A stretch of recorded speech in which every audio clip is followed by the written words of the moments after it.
We are back. Another episode of the Deep Rooted Ventilation Podcast. It is your boy, the Swollen Genius. Today, I have a variety of individuals on with me. I have, of course, my co-host, BD, Baron Darden, and that's nothing. That's no cap. That's not towards what he does in school. And also, I got my boy, Lil Paul, the Butcher, with me. But also, we got a special co-host with us, Pretty Tony Fontaine's in the house. That's what they call him. And also, we got a really special guest with our hometown hero today, Mr. Cyrus Dixon. And we're going to give him an opportunity to speak here in just a second. So, fellas, we have been about 2 weeks removed from recording, man. And I got people texting me and emailing me like, hey, what's going on with the show? Right. And I got to admit, it's Baron's fault. I got to put the blame on somebody, right? No. I'll take it. So people don't know as I've moved across country from Kentucky back to the great state of Texas, somewhat of great of what it is. You know, I wanted to wait after the snowstorm. I didn't want to be in that situation at all, right? Didn't want to be in that situation. But so I've moved back across state, man, between packing up my house and getting things in order. I'm back over here in Texas now, so that had halted the recordings. And we had a lot of things just going on, you know, personally in everybody's life as, you know, teachers are getting ready and going back to school. Mr. Pretty Fontaine got his hand up. What you got, brother? You okay? He froze. He raised his hand up like we was in school or something. Right. You seen that? When people going back to school, man, it kind of halted us a little bit, and people getting these vaccinations and skin rolling back and things like that. How's your skin, Baron, since your shot, brother?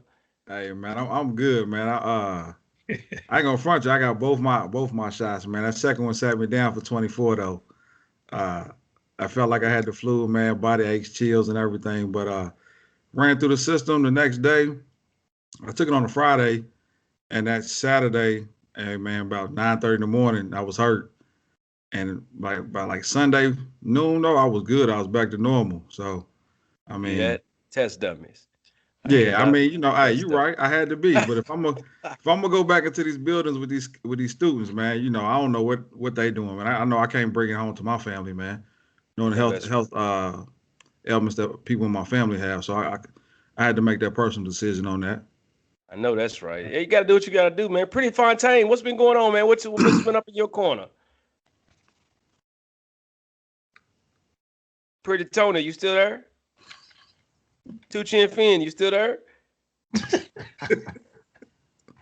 All right, well, we'll move on. Lil Paul, man, what's been going on with you, brother? Man, I've just been chilling, man. Working. 2 jobs, man. Just, trying to get it right now, bro. Stocking that dough. Man. And, of course, we got brother Cyrus Dixon with us now. For other people who don't know, man, I was told by somebody, you got to expand your podcast. Seems like all you have on there is Sigmas. I can't help that these boys in blue are doing big things. What you say? I can't help the boys in blue are doing big things. So I definitely want to give. Yeah, man. I mean, shit. I mean, I'm sorry that we introduce people that are doing big things in their community. They just have to be a part of the blue and white family. And what do you want me to do about that? Right? Pretty Fontaine, you back with us? Yeah. Is it mine that's just freezing, or is everybody having trouble? No, man, it was you. You were stuck like the hamburger over there. I don't know what happened. Okay. I'm trying to figure out what's going on. It keeps going out. Yeah. Well, we had it was kind of going around the room, just kind of find out what everybody been doing, man. So what you been doing yourself, brother? I know you were up for a promotion. Trying to get ready for Derby, trying to get Derby Dash Transportation back up and running. You know, we was down last year, didn't really get to operate. Because of COVID, so just trying to get things back up and going with Derby Dash and trying to get these vaccinations up in me, so I ain't laid up in the hospital, and that's pretty much it, man. So you're taking the vaccination too? Which one are you taking? They got me on the Pfizer. I mean, it ain't like I had a choice. They said you getting the Pfizer, and I got my first shot on Friday, and they got me scheduled for my second one on Oaks Day, so I'm gonna have to figure that one out because I'm gonna be busy. But Yeah, that's what's good with it. All right, that's what's up. So definitely want to take this time to introduce our hometown hero today, brother Cyrus Dixon. Um, lost a few. I had lost contact with Cyrus for a while, and I really try to stay in touch with as much as blue as I can. But I feel like his story really needs to be told. This gentleman has went from tragedy to triumph, and within that time frame, he's done major things. So I want to give him a chance to introduce himself and talk about his tragedy. I want him to talk about his triumph, talk about his business with him and his wife Dot has got going on, and just kind of, man, give us the real deal on the real estate business, bro. What you doing, brother? So please introduce yourself. Yo, listen, super excited to be here, Paul, Barry, Tony. Listen, man, super excited to be up here with you guys, Nate. Man, it's exciting. My name is Cyrus Dixon. For those that don't know me, from Kentucky. And long story short, September the 4th, 2002 at 4:34 in the morning, I had some mental challenges, right? And when I look back over my life and I looked at the journey from then until now, I'm amazed, right? A lot of people heard a lot of stories throughout the years of people overcoming it. Some of the things that I had to do, but I tried to commit suicide on a college campus, and from there, kind of like life just took a whole nother turn after I survived that encounter. So living in Virginia now, happily married to my wife. We'll be celebrating 10 years. It's coming May on the 21st. So 10 years gone by. It's phenomenal. A lot of work, but it's phenomenal, man. So glad to be here with you guys today. Definitely. Now you said, hey, definitely, bro. Now I want to touch on something. You said you tried to commit suicide on a college campus. Yeah, man. It was my sophomore year of college. Just not being stable, not necessarily having a footing and understanding on how life works, right? So a lot of times when you're young and you don't understand how life works, you don't understand those phases and the stages of life, it's easy to get overwhelmed with life and think that the only thing to do is just to check out. And yeah, man. So I tried that on the college campus. Some of you guys may know the brother, Mr. Hodge. I'll just use his last name. But it happened in his dorm room, and Betty Johnson, man, and I survived it. And it's an amazing story about how it all transpired and how I survived it that really had the doctor shook, and it really got my attention just hearing the doctors talk about it. Wow. Man. Wow. Well, man, we really appreciate you sharing that with us, man, for real, bro. Now, we talked about your tragedy, brother. I don't want to, it's good to be talked about. We actually, our last segment 2 weeks ago, we actually did a segment on mental health and stability. And, as African Americans in our culture, we don't like to talk about it, right? We like to try to sweep it under the rug and overlook it. We don't want to talk about those bad things. We never want to address it and hold ourselves accountable to it. So I really appreciate what you're doing, man. And you actually putting it out there, what you went through. Maybe it'll help the next person, right? So that's the whole goal right there. But I definitely want to focus as well on your triumph, man, where you are today, with the Hobo properties and the meaning behind Hobo properties. And I follow you on Instagram, brother, and you was talking about some plot of land that you had bought across from a building, and I'm like, see, that's what I'm talking about. So definitely talk to us about that, bro. All right, so my wife and I, who's my business partner also, and I tell you, man, when you're married and you work with your spouse, it can be challenging, but at the same time, it's extremely rewarding. Man, like think about who better to build a legacy with for your family than the person that you lay down beside every day, right? So your children can see you going in and operating your own and building your own instead of going to school and saying, hey, I have to go work for somebody. So I won't get too deep into my process or thought pattern around school, but school is created to create duplicates. It's not created to highlight the creativity and harness the gift. Like think about it. That's the reason why art class is one of your main classes, but it doesn't have a lot of weighting in life because you have teachers that are labeling your creativity and putting a grade to your creativity. Well, if God gave you your creativity, how can someone tell you your creativity isn't good enough for a certain standard, right? So me and my wife sat down and we was like, listen, what do we want to do? What is the legacy that we leave? What is the impact that we leave? And so I'll kind of go back and I'll come forward. When I tried to commit suicide in the bathroom at Betty Johnson, like the doctors literally told me, Cyrus, you were supposed to die in 30 seconds. I don't have a medical reason to explain why you're alive, right? I slipped my left wrist twice at 21 stitches. Now I'm in front of the doctors and they're dumbfounded because they can't figure out with no pressure being applied, how did I live and not bleed to death on the bathroom floor? And so that moment took my mindset and just shifted to think differently.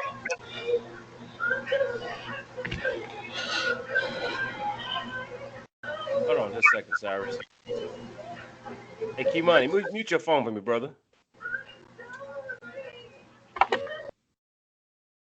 So listen, it made me think differently. It made me process differently. And I started to do a ton of personal discovery, right? Personal development, strategies, planning, setting goals. And I started to map out my life in that course. And so I get to a point where in my career, on my 9 to 5, I worked as part of a regional leadership team. But my wife and I, we sat down some years ago. We started buying real estate in 2013. We sat down in 2019 and said, listen, this is what we're going to do. Like I had to have a come to Jesus moment with it, right? Like, listen, this is the vision for our family. This is our goals. This is what we're going to accomplish. This is how we're going to do it in real estate. And I turned up the notch, right? We were sitting down talking about just our parents and how long our parents had been on their jobs, working for the city, working for other companies, Fortune 500 companies, and they were at their jobs for 30, 40 years almost. And we were saying in today's climate, you don't really have those companies that are going to keep somebody on board for 20, 30 years when they can fire them and pay 3 people to do what that one person's doing. So we said, well, what are we going to do in order to get our freedom back? What are we going to do in order to get our time back? And real estate just really unfolded in front of us. And we sat down, we strategized, we talked about it. And man, when I say we jumped in heavily the first year, I mean, part-time to be able to say we made almost 9 figures part-time the first year of real estate, as far as aggressively doing it, aside of what we're working on 40 hours a week individually for our jobs. And that was kind of our, okay, this is where we need to play. This is that generational wealth that'll build one solid stream, but create multiple streams in the process. Because I tell all the time, we don't need 7 different businesses. We can all have 7 different businesses that all relate to real estate by itself. And so that's what we're working on now. Man, that's tough. That's real tough, bro. So what does Hobo stand for? All right. So my wife and I, we first had started out a company, the Dixon Real Estate Group, but then we decided to revamp our brand. And Hobo Group is helping others buy and own, right? That's simply what we do.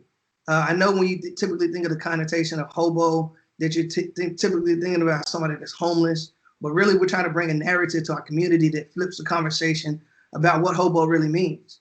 And so our goal is literally help others buy and own, help our community buy and own, and it pivots from off of our core principles that we have and we live in and we function by. Yeah, that's what's up. You saying it's helping others buy our own? Buy and own. Buy and own, okay. Cool. Buy and own. Put an A in there, so we just like, we'll figure it out. But gotcha. I mean, and that, like we've gotten so much attention just on the name alone because it's a conversation piece, and then it turns into, okay, well, what do you all do actually? So, hey, that's a great way to market that, man. To be honest with you, because it is a conversation piece on how you look at it. So, hobo. So somebody's gonna ask, when they look at it, hey, hobo, what's that? Like Nate was doing earlier, we're gonna make jokes about it, but also understand that, hey, man, this is a conversation piece. Hobo, but hobo stands for this right here, and this is what we do. Hey, man, that's tough right there, man. Congratulations on what you're doing. No, because the conversations typically stem from, well, hey, what do you do in real estate? And then instead of just coming out and answering the question with, hey, listen, what would you like to do in real estate? Because, like, man, I could sit down, I could talk about real estate all day. And the reason why is because it makes sense for the generational piece. But when you start to tell people, hey, we're going to show you how to buy property, how to sell property, how to rehab property, and not use any money out of your pocket. Don't care what your credit score is. Don't care how much you owe to the bank. Don't care if the IRS is out after you. We're going to show you exactly how to do it and the steps they need to take. And we've been able to successfully help people, get their foot in real estate. And I'm trying to tell you, Louisville is a phenomenal market right now. It's great. So I will be calling you. I need you to pencil me in your calendar because I need to know how to buy property with other people's money as quick as possible. Like for real. What you said? No, for real. That's real deal, man. That's real. So I don't want to get into your business, you and the wife's business too much, man. But I gotta ask, how many properties do you have in your portfolio? I'll say we sold off a number of properties because we wanted to have more equity and more cash for when the market tries to take a turn. So right now we're down to 4 properties, which is fine with us because we knew coming into 2021, we figured that there was going to be some movement around. But what we did was we took that money and we set it aside. And then with that money, what we're going to do is use a small percentage of it, but then go out and get other people to give us the bulk. So like we're doing a deal for $100,000, and that includes the buy and the rehab. Then what I'm doing is I'm telling the guy, hey, listen, I can put down $5,000, but I need you to front me the 95. And that's literally how it works. Or once you build that relationship with a solid lender, you go to the lender and say, hey, listen, can you fund this entire deal? And I'll split it on the back end with you. That means the lender just writes you a $100,000 check. You do all the work, get it up, put it back on the market, sell it, and then split the profit on the back end. Wow. How many of those properties will you keep for yourself to actually use as residual by renting them out? So right now we have 4 properties right now that we're renting out. Okay. Crazy story is we're getting ready to pick up another property from a lady. Family member, mom had passed away, and she's been sitting on this house for about a month. And she called me. She was like, hey, I need to get rid of the house, but I had to tell you something. She was like, my dad hid $57,000 worth of cash in the garage. The reason why I haven't sold the house yet, because I haven't been able to get into the garage to get the cash. But is there any way you can work with us? And I was like, yeah, listen, no problem. Like one of the things we focus on is that character and integrity piece. And so I was literally telling her, hey, listen, well, what do you want for the property? She was like, hey, listen, I need to be, she was like, I want 50. And so we just kept talking and kept talking and kept talking. I said, listen, I can give you 15. Long story short, we ended up selling it at 20. So once I locked down this property at 20, I'm probably going to put about $7,000 into it and then turn around and rent the house out for about $1,200. So we're just trying to slowly build our portfolio back up, but we need that side cash just in case an investor comes along and say, hey, listen, I want to put my money with your money and make it grow. Cool. Hey, with that, typically how long does it take to actually, flip a house or turn it or rent it out or whatever you want to do with that? All right, so it depends. The number of factors of what you have to consider is, I call them the area of 6, right? So you have your foundation, you have your framing, you have your roofing, you have your plumbing, your electrical, and then you have like your insulation, your drywall work, and your fixtures or flooring, and then you have like your landscaping. And so when you go into a project, you have to ask yourself, electrical, is the HVAC system running? Is it not? Is the water heater, is it running? Is it not?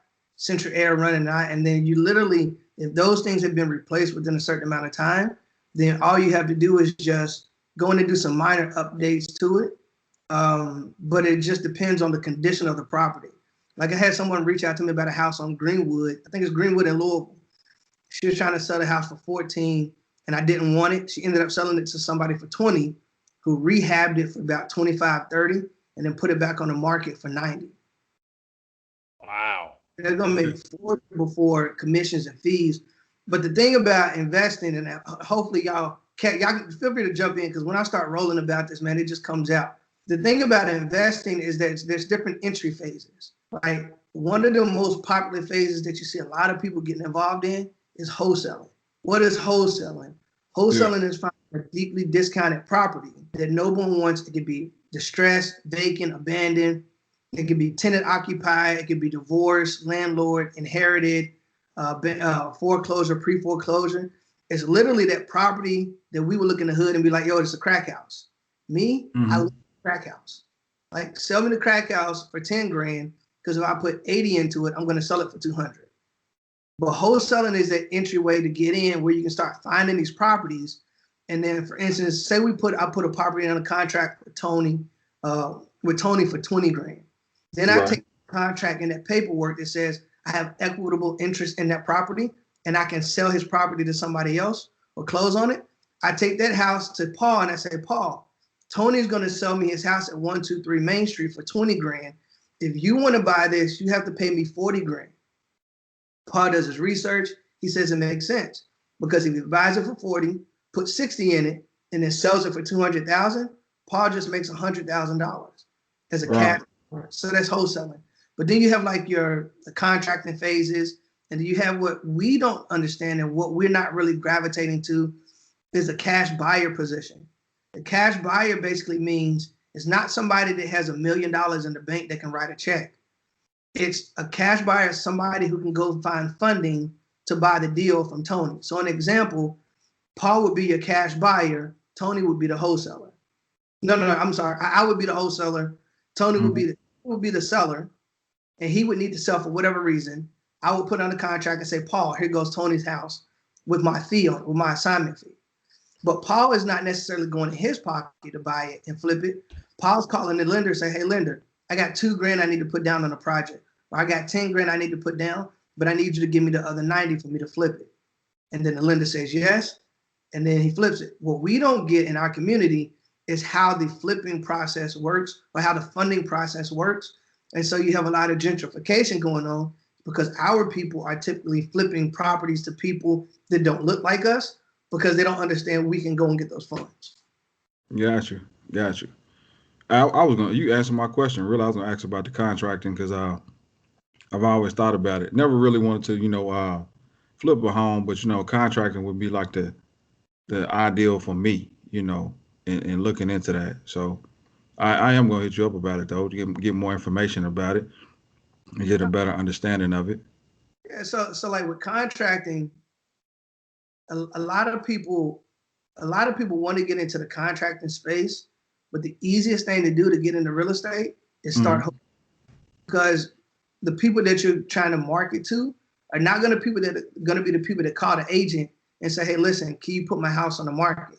These are people that know my house is going to need $40,000, $50,000, $60,000 worth of work. So I'd rather sell it to Barron than try to list it with an agent because the agent is going to tell me all the work that I need to do, but I'm frustrated because I don't have the money to do it. Right. Start doing that. That's how you build capital. Like I was in a meeting the other day, and a friend of mine said, listen, Cyrus, first quarter we made $175,000 in wholesaling fees, right? And that's what we don't understand is just if you understand the wholesaling piece and how to talk to people and where to find these properties at, you can just turn right back around and assign it to somebody in a matter of hours. And then anywhere from 3 to 30 days, you can have a check waiting for you in excess of 10, 20, 30 grand. Okay. All right. You piqued my interest. Yeah. Interest is peaked, you know what I'm saying? Oh man. But besides the, the real estate home, what else you got going on, man? Like, I mean, I know you was talking about, are you still working right now?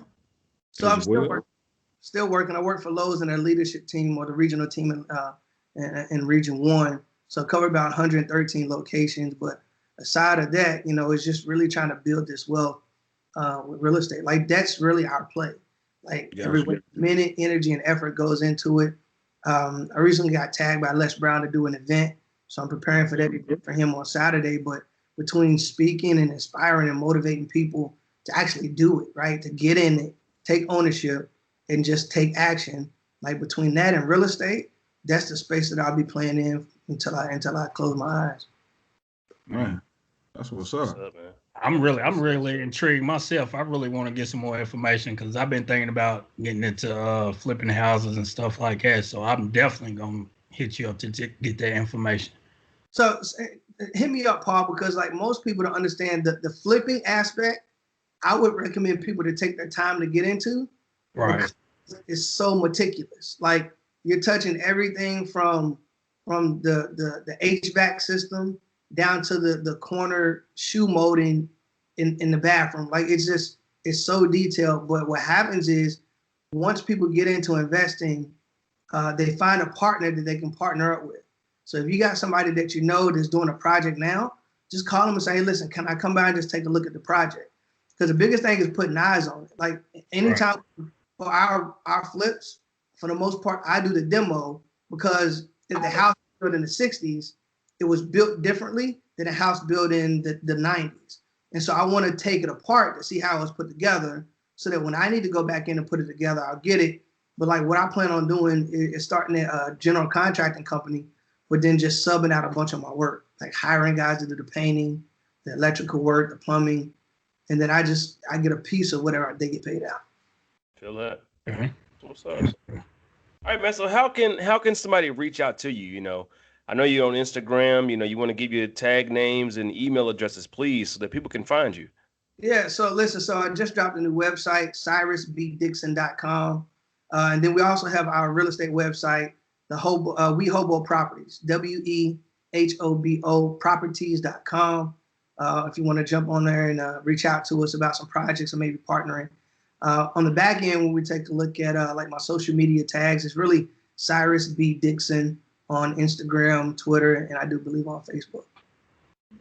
Perfect. Well, we appreciate you, brother, coming in and enlightening us with your tragedy as well as your triumph. And we definitely wish you well, man. Continue to succeed, man. Tell the wife we said hello. Much love to the things she's doing in the businesses you guys are growing for future endeavors, man. Definitely will, man. Definitely will. And you definitely welcome to stay on with us, man, as we dive into this next section. Or you can go chill out or kick it up with your choice. Where Pretty go? Derek Jackson in relationships, man. I got to stay on for this. So we're going to talk about that a little bit. Hey, Nate, hold on. Where Pretty go? Pretty Tony Fontaine was having issues, brother. He had to drop off. He said he's going to get with us on the next time. Okay. His internet connection kept going in and out or something. Don't know. You know, Pretty Fontaine had to go be pretty, I guess. I don't know. So I really wanted to, majority of everybody on here is married, has been married, been in a relationship of some sort, man. And I really wanted to see what you guys, the Derek Jackson situation that's going on where, this is a well-renowned author, national bestseller, relationships advocate, and got caught up cheating, bruh. And, he, a lot of the blogs and the Instagram posts is killing him. He's out here cheating in the streets solo, but he sit down with his wife to apologize. What's y'all's take, man? Hey, that's what happened, bro. What's y'all's take on that, man? Hey, bro, real talk. I personally didn't know he was a world-renowned author or whatever. I just saw him on social media, and I saw a couple of them, and then after that, I was like, all right, dude, he doesn't pique my interest, dog. You know what I'm saying? So I just rolled past him, to be honest with you. Right. I ain't know nothing about him, bro. Till his situation and came up. I ain't never heard of dude. Really? My theory was, well, listen, it sounds like the pot is calling the kettle black, so I ain't even gonna touch it. I need to. Bad. Yeah, man. So I don't know if y'all know it or not, but the second lady has come to the table as well now. Dog was out here. He was out here flashlighting, throwing dick around everywhere. That's just what it boiled down to. He had butter dick. He's just sliding from coochie to coochie. That's what it kind of boils down to. Yeah, man. butter. Hey, now you a fool, butter dick, Right, Hey, man, you gotta call it what it is, bro. He just He's slipping and sliding out here, bro. Hey, bro. Honestly, I like I said, I ain't know too much. I seen a couple of them, and I was like, all right, bro, cool. It is what it is. Like talked about a little earlier, man, bashing doing what he does. I mean, I was like, that's your opinion. Do what it is, and then when it came out, I was like, I got a question for you. Okay. Here's the question. You in that situation now, you get caught up. You out here sliding, butter sliding by yourself. Do you bring your wife to sit down with you to apologize and talk to the world about your misfortunes? Or do you stand up as a man and hold yourself accountable? What do you do, bro? Shoot, you gotta stand up. You gotta stand up.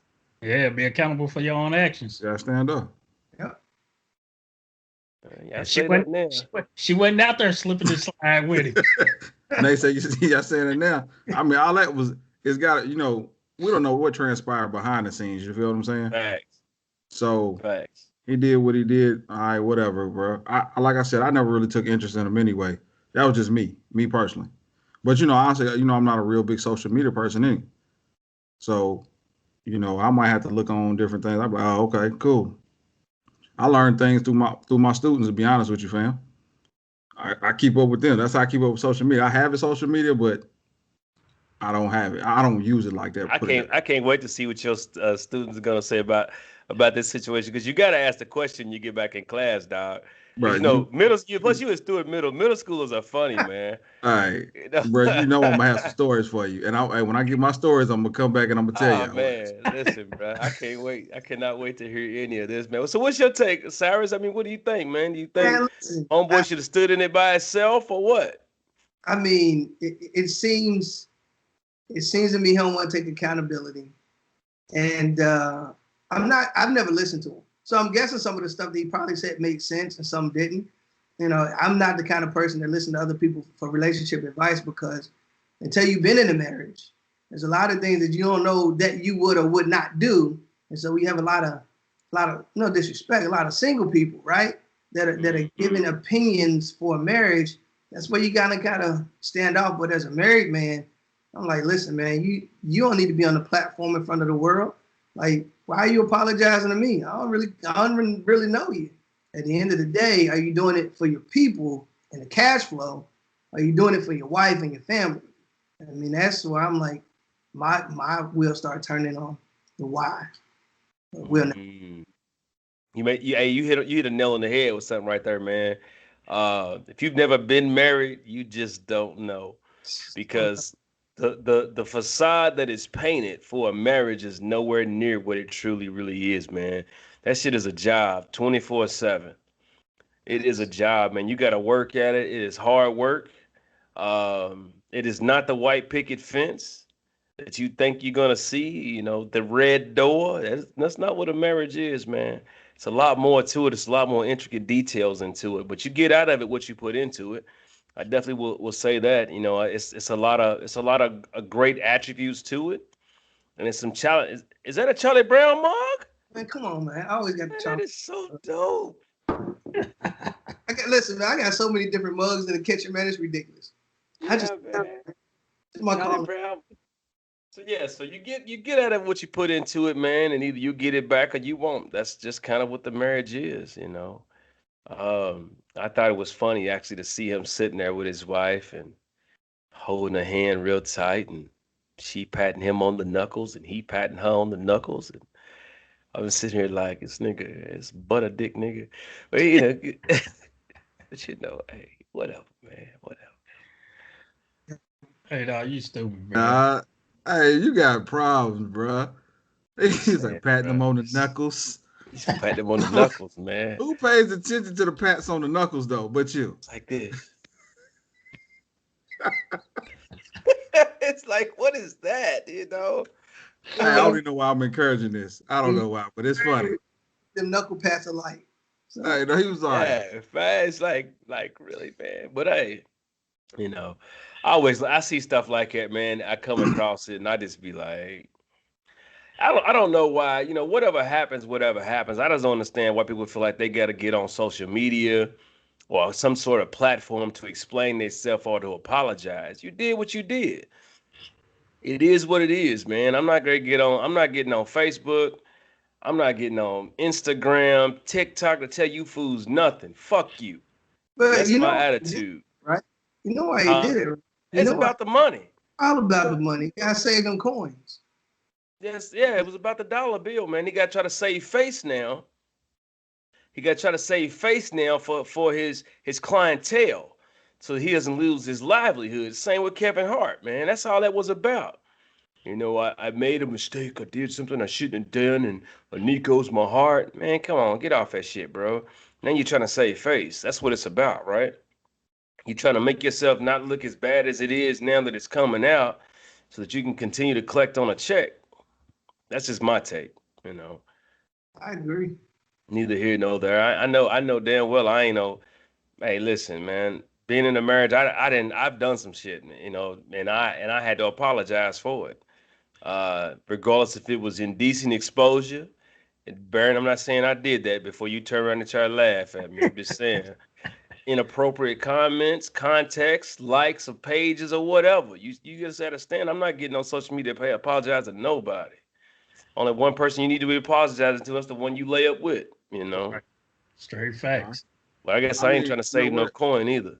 I believe he had to get on social media and do that though. Like I said, besides the fact that it was a money thing, you know what I'm saying, could have been, but all his videos was out on social media, you feel me?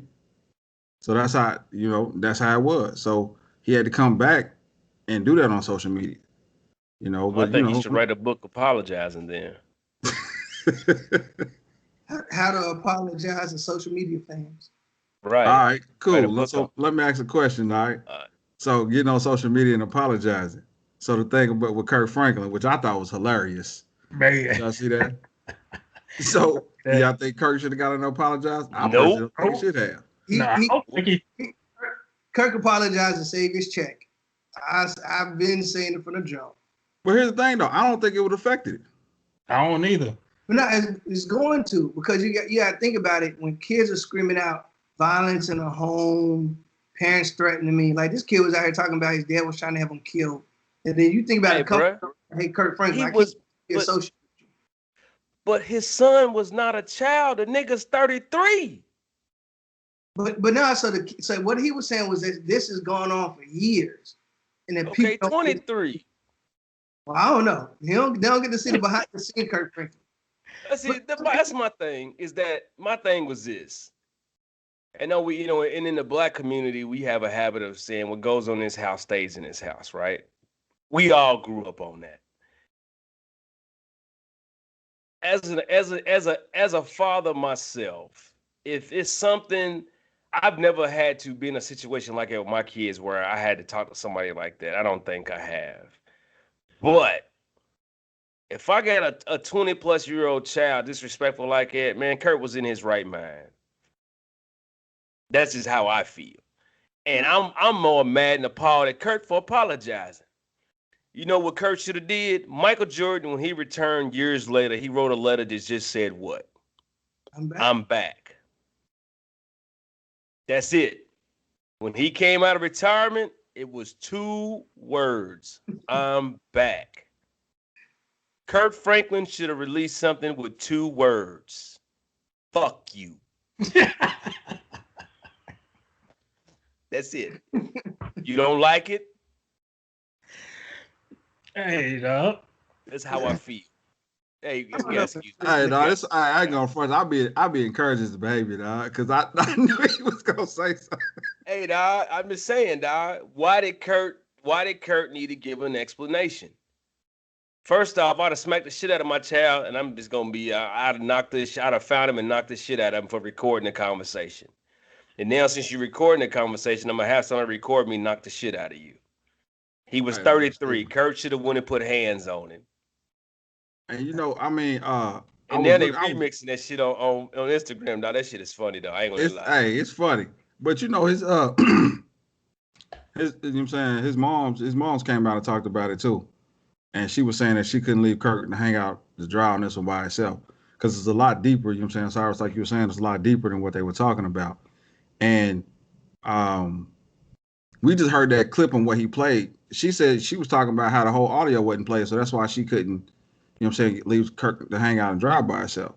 Right. So he was so disrespectful. Even Kirk said that though, bro, because he said he didn't show the part where he got on the phone where he called the family therapist, and you know what I'm saying, it's a whole bunch of other stuff going on. Hey, the scenes that wasn't getting seen and wasn't getting played. So you know what I'm saying, I feel like he shouldn't apologize. Hey, I grew up in a household. Hey, you better sit down, get that shit straight. Hey, before I whoop your ass. Hey, for real. Back in the day, you were sent outside. Here's the worst torture from a black family. You gotta get your butt whooped. Hey, come on, bro. You gotta get your ass whooped. They send you outside to get your own switch. Don't come in there with that little one either. Man, you're going to get beat with the little one until it breaks, and then they're going to send you back out there to get a longer and thick one. And you better get that one and go. All right, look. Right? I did it. I did it with my grandmother a couple of times. And she was like, "All right, cool." She done pulled out the one she done braided. Yo, You feel me? word. Was like, "Oh, don't worry about it. I got you." I was like, "Oh my gosh." Hey, Thank you, Cyrus. Yo, them braided switches was the worst back in the day. bruh. I was like, "How they even braid them?" But hey, she braided and got it in. And you know what made it even worse for me is like my next door neighbor had those two big braided bushes in front of those bushes with the best braiding switches on them, right in front of the house. So it's like it wasn't like I couldn't go find them because if I didn't go get them, she wouldn't go get them. Man, I used to watch my granny pull the leaves off a switch like she was breaking down greens. It's like, you know what I'm saying? I mean, come on, bro. That's the worst thing ever. That dude. Yeah, I agree with the Kurt Franklin thing. It was a lot more deeper than what it was. That conversation was more than what it entailed and what you heard. Right. As a parent, though, from a child that you've taken care of and is very disrespectful, he ain't owe nobody no apology. But like you said, Kurt had to save face in church. Could be true, yeah. And he had to save his dollar. Honestly, I just don't feel it would affect his money, but I do feel him being a Christian and being on a high platform that he is, that he had to, you know what I'm saying, he came out and talked about it, because ever since that happened, I've been going through Apple Music looking for Kurt's music. I respect him more. I mean, I still listen to Kurt, bro. That's what it is. Man, I mean, I even finding songs now that I didn't even think was hits. Now they're hits to me. I'm gonna stop encouraging your behavior, Hey, bro. man, I'm not gonna do it. Hey, man, Cyrus, man, it has been truly a blessing, man. We really appreciate your insight today, brother. As always, my brothers, we will definitely catch up and link up on the next one. Cyrus, we will be in contact, man. Keep doing what you're doing. Tell the wife we said hello, man. Hey, do that, bro. You want to leave us with any encouraging words before you go, my brother? Listen, I want to say this. If you don't start today, your children may have to pay the consequences for your actions. So whatever you do, whether or not it's real estate or another business, 43 million people depended on their job to cover them at the beginning of the pandemic. And if they had one leg to the table was gone. So build you some more legs. So if one leg is gone, you still got at least 3 to stand on. Hey, bro, that's real advice right there. That's Because hey, I'm in human resources now, man, and I was in the middle of watching people lose jobs. I was fortunate. I was fortunate to be on the opposite side of that, where I'm able to retain my job. But I was there going through that process, releasing individuals from a company perspective because you're losing clientele. So I've seen it, man. So you're right. You very valid, very valid. Very, very valid point, man, for sure. I mean, I was fortunate as well that we, during the pandemic, we still worked and everything, man, so, and didn't lose a paycheck from it. So, no, I get that 100 though, for real. right. Nah, thanks for having me on, fellas. Enjoy the day, man. Thank you, man. All right, It's bro. been another great episode with the Deep Rooted Ventilation Podcast. Happy Until Easter, next time. everybody. Peace. All right, man.